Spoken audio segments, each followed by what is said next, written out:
আমাদের পার্লামেন্টের অধিবেশন চলছে।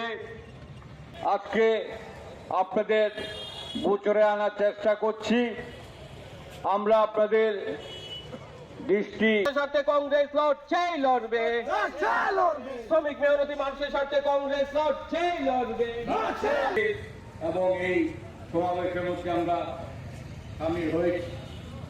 আপনারা জানেন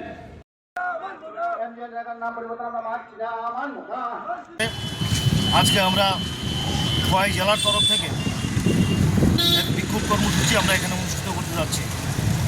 আমরা দাবি রাখছি যে এই এমজিএন রেগার নাম পরিবর্তন করা চলবে না, এমজিএন রেগাকে বাতিল করা চলবে না। ভারতবর্ষের গরিব মেহনতি অংশের গ্রামীণ মানুষদের ভাতে মারা চলবে না। কারণ কেন্দ্রীয় সরকার একটা জনবিরোধী সরকার।